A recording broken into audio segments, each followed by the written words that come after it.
On Christmas Eve, while her brother was handed a $70 million company, she was handed silence. What the family didn't know. She already owned it through a name they'd never bothered to Google. This is Madison's story, a quiet daughter turned corporate storm.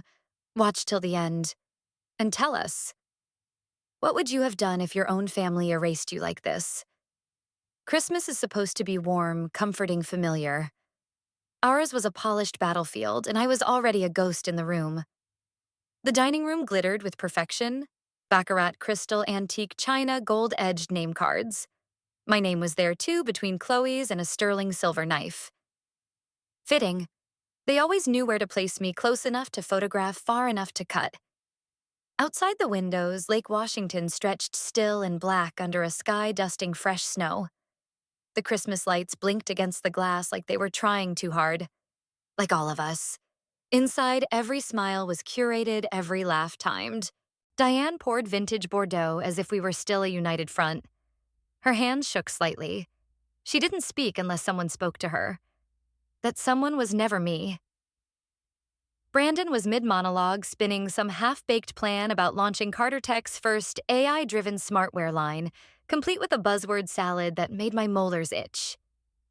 He gestured wildly, wine sloshing dangerously in his glass, his cufflinks catching the chandelier's light like little trophies. I mean, we're about to go global, he said. Asia's ripe for entry. Give it 2 years and CarterTech's valuation doubles. Maybe triples if we push hardware. Chloe giggled, snapping a picture of her plate. Can we talk about how gorgeously minimalist this tablescape is? Her phone was angled just right to catch her cheekbones and the gold rim of the soup bowl. Mad, scoot out a bit, you're in my shot. I moved half an inch. She still cropped me out later. I knew because I checked. They had written me out of the family script long before tonight. But tonight, I would rewrite the ending. Douglas cleared his throat. The air changed, subtle but seismic. All heads turned. He didn't need to raise his voice. He never had. I have an announcement, he said, laying down his fork with the weight of Judgment Day. As of January 1st, CarterTech will be sold. The silence rang out like a gunshot. To whom Brandon asked, almost laughing. Douglas lifted a crisp paper napkin to his mouth, dabbed once, folded it with surgical precision.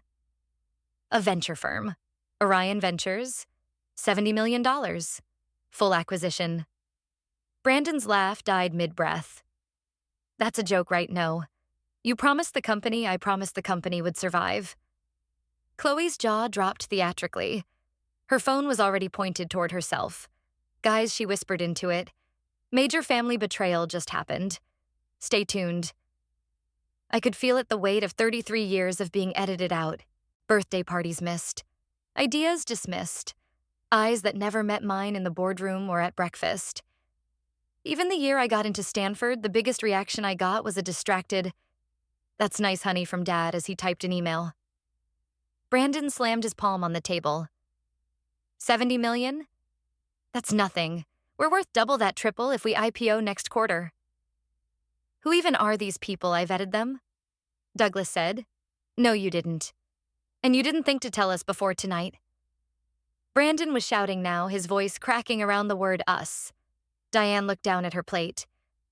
Chloe live-streamed his outburst without blinking. I stayed silent. Watching. Listening. Then I stood. Chloe's phone tilted reflexively, tracking my movement like I was the unpredictable background extra threatening to steal the scene. Funny, I said, adjusting the hem of my blazer. Dad's selling CarterTech to Orion Ventures. Douglas blinked a moment too slow. I paused. Let the tension breathe. Let the silence grow teeth. I am Orion Ventures. The room froze. Forks midair, eyes wide. My brother looked like he saw a ghost. I smiled wider. Merry Christmas. Everyone thought I disappeared when I left CarterTech. The truth, I just started building something bigger in silence. The day I walked out of CarterTech's boardroom for the last time, I wasn't angry. I wasn't even surprised. I just stared at the 12 people around the table, each with polished resumes and polished disdain, and realized they'd never let me be more than a footnote in a story they thought they'd already written. Brandon had laughed full volume when I proposed moving our infrastructure to the cloud. "We're not a startup," he'd said, condescending. "This isn't your dorm room at Stanford Madison." They all chuckled along. Even Douglas. Especially Douglas. I remember his exact words. "You're good with code, not with people. Know your lane." I did. That's why I built a new road. Stanford was where I first learned to disappear in plain sight. I wasn't the loudest voice in any room. I didn't need to be. I let my code speak. Algorithms are clean, fair, logical, the opposite of boardrooms and dinner tables. In that shared dorm kitchen late at night between debugging sessions, I met Isabella Tran. She was a second-year PhD student working on distributed ledger security, and the first person who didn't flinch when I talked about asymmetric risk mapping. "You're not crazy," she said. "You're early." That sentence changed my life. Years later, I was working at Google, buried in infrastructure optimization, watching CEOs make billions from ideas I could have architected in my sleep. I kept a folder hidden on my personal drive labeled Orion. At first, it was just notes, then models, then strategy. And when it felt too big for a folder, I called Isabella. We met at a coffee shop in Palo Alto, the kind with reclaimed wood and a barista who could draw Fibonacci spirals in foam. I slid a tablet across the table, heart thudding harder than it had in any pitch or date or demo. She read in silence. 27 minutes, then she looked up. "We need stealth, full shadow mode. No LinkedIn, no public filings. We build from the outside in. We called it Orion Ventures, named for the constellation hunters overlook until it's too late." Over the next 18 months, we acquired CarterTech's nervous system silently, surgically. Supplier chains, back-end service contracts, cloud security partners, even the vending machine provider that ran usage data reports. One piece at a time, we became CarterTech's reflection, then its shadow, then its skeleton. I funded the first wave under the alias M. Carter. When a partner at Black Oak Ventures asked to meet the founder in person, I showed up in a gray suit and a different haircut. "She's sharper than anyone I've backed this year," he told Isabella after I left. That was the first win. But the real test came 6 months ago. We had full visibility by then. I wrote a formal proposal, generous terms, collaborative integration, joint leadership structure. I sent it to Douglas under a shell corporation. His assistant confirmed receipt.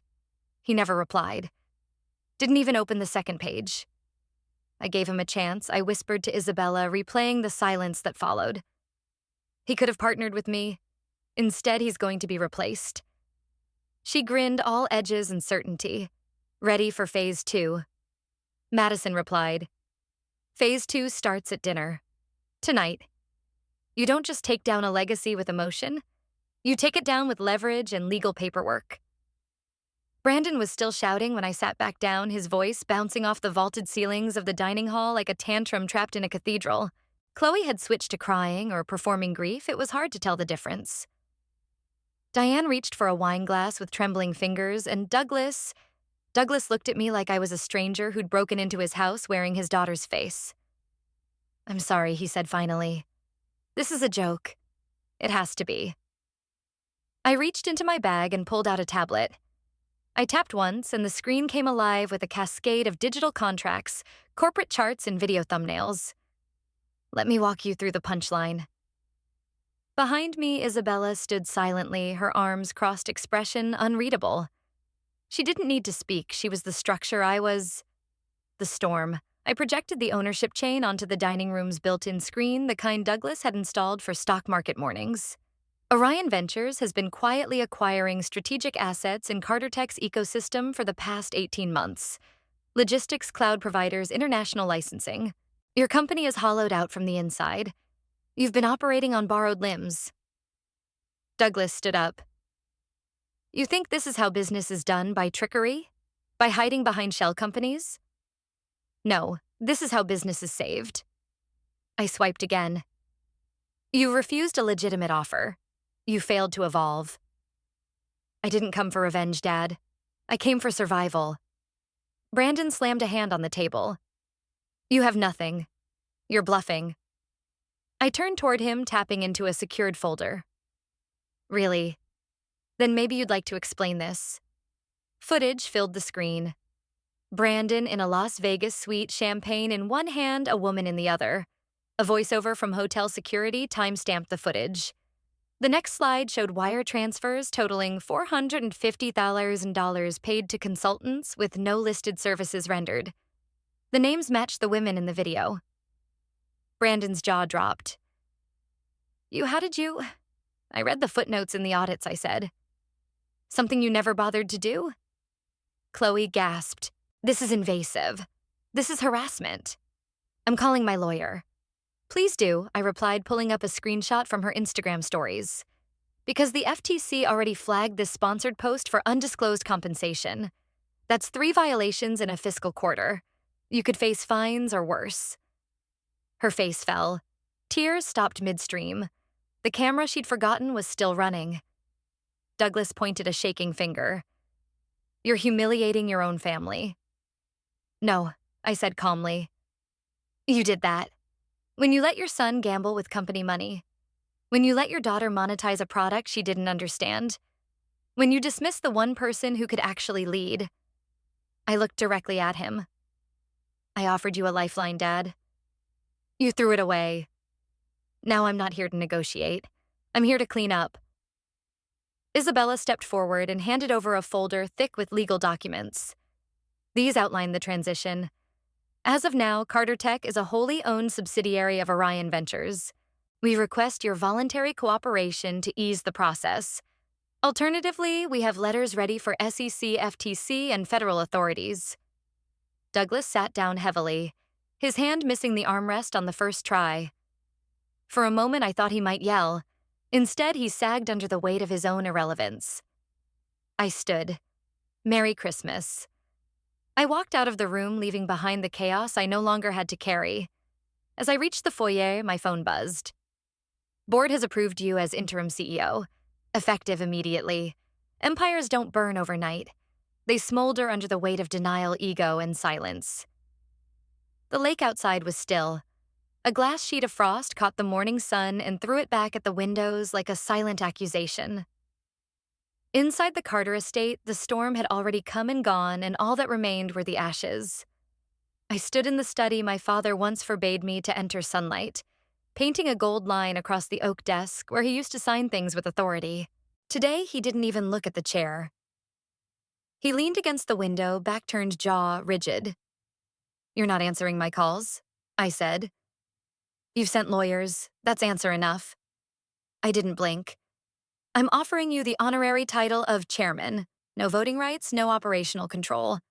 You get a plaque, a legacy line in the news site footer. That's more than you offered me. He turned, face unreadable.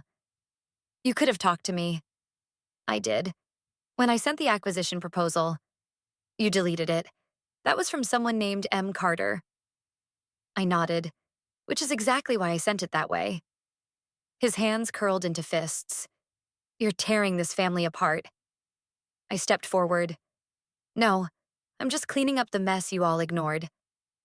The silence between us was jagged, years of absence wedged into a single breath. Downstairs, Brandon was pacing. I found him in the dining room phone in one hand, a half-eaten bagel in the other. You want to do this now? He spat. You want to humiliate me in front of the world? No, I said, sliding the folder across the table. I want you to see what your consulting invoices have triggered. He flipped through the document, skin draining of color. An SEC audit was scheduled. 3 of his shell corporations were flagged. A red stamped notice sat on top, pending federal review. This is extortion. This is accountability. He threw the folder at the wall. You're nothing but a bitter little sister with a grudge. And you're a man who built a throne on lies. The difference mine came with proof. He stormed out, cursing. Chloe drifted in an hour later, mascara-smudged hair unbrushed, a far cry from her usual online glow. She sat quietly, scrolled through her feed, and finally said, I want to help. I raised an eyebrow. I've got reach. Millions of followers. You can't rebuild this brand without a voice. Let me be that. You want to keep being the face, I asked. Then start with what's behind it. She blinked. There's a design brief on your email. Specs, Algorithms, test cases, learn them. Then pitch me how you'd explain them without lying to the audience. She hesitated. That's not really my thing. Then this company won't be either. She nodded slowly, more to herself than to me. Later, I found Diane in the sunroom, her fingers wrapped around a cold mug of tea. I didn't know she whispered. You did? I replied. You just didn't want to see it. Tears welled in her eyes. Not dramatic, just quiet, fragile. I was afraid of what would happen if I stood up to your father. You were afraid of what would happen if you stood up for me. She reached out, taking my hand in both of hers. I'm sorry. For every time I looked away. For the first time, I didn't pull back. Evening crept in with silence.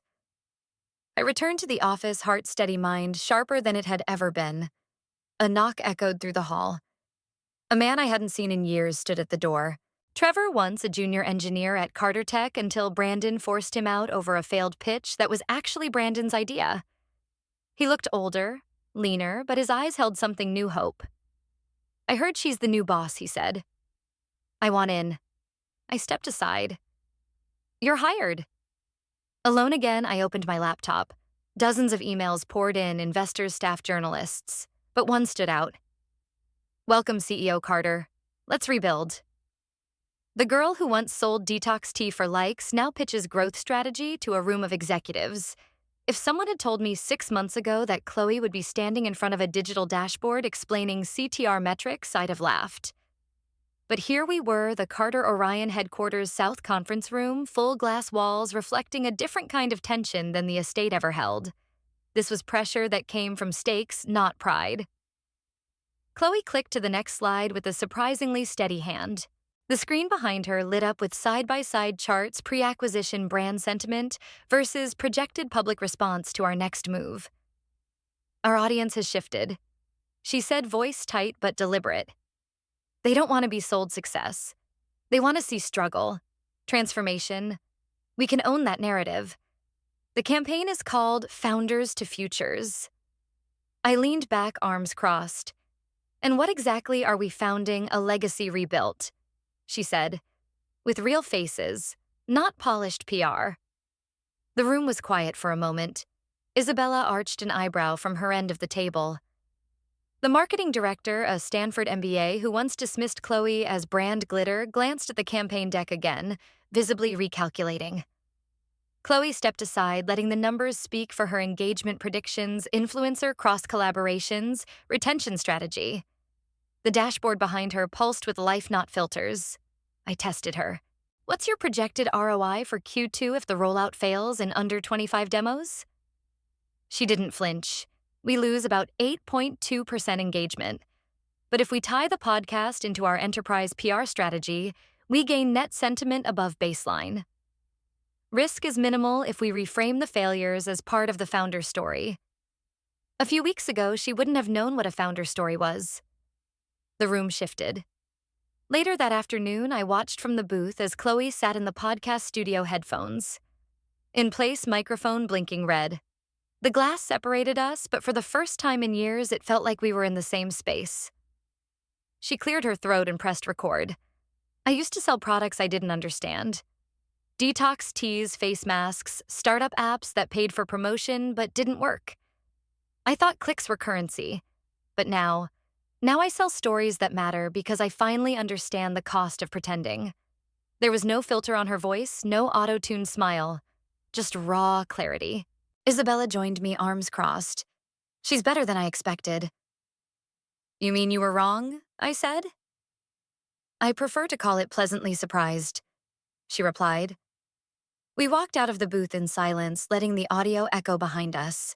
The analytics team huddled later that evening, projected metrics glowing against the wall. The early numbers from Chloe's test episode were promising, more than promising. Isabella didn't smile often, but when she pointed to the engagement curve, there was a flicker of something close. If she keeps this up, she said, we could see a 22% lift in our youngest demo. Gen Z trust authentic storytelling. Apparently, she's learned how to be real. I watched Chloe across the glass wall again, no longer posing, no longer selling. Just trying. The next morning, she knocked on my office door. She didn't wait to be called in. I meant what I said she told me. I don't want the family name to be a punchline. I want it to be a launch pad. I stood across the room and extended my hand. You're hired for real this time. They always said I didn't act like a Carter. Now I was the only one still standing. 6 months can stretch a lifetime or compress it into a headline. For Carter Orion Systems, it did both. The new headquarters rose like a steel exclamation point in downtown Seattle glass walls, open space-wired edge to core with custom architecture. The old logo was gone. In its place, a new one etched in bronze. Carter Orion Systems' legacy isn't born, it's built. Inside the town hall buzzed with energy. Employees from across departments filled the auditorium. Chloe was already mic'd up, prepping with her media team. Isabella reviewed real-time engagement dashboards from backstage. Trevor stood by the refreshment tables, helping the new interns find seats. Revenue was up 38%. Our first federal tech contract had cleared legal. We were no longer the shadow players behind legacy systems. We were the platform. I stepped onto the stage to polite applause that built slowly, then surged. For once, I didn't feel like I had something to prove. I just had something to say. Behind me, a curtain dropped to reveal the new leadership wall portraits of key figures in Carter Orion's evolution. The final frame held two faces, mine and Isabella's. Side by side, equal. I looked toward the back of the room. Douglas stood in the shadows, arms crossed. He didn't wave. He didn't smile. But when the applause started again, he clapped slowly, deliberately. Later, I found him in my office. The design was minimalist, now no leather armchairs or mahogany desks.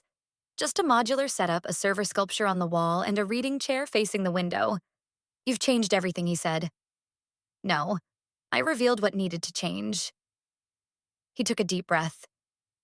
You were always the real Carter. I just couldn't see it. I didn't answer right away. There were words I'd wanted to hear since I was 12. Now that I had them, they didn't burn. They landed solid quiet. You taught me what not to become, I said. That's a gift, too. Before the end of the event, I invited Trevor on stage. He spoke briefly, nervously about failure and the chance to try again.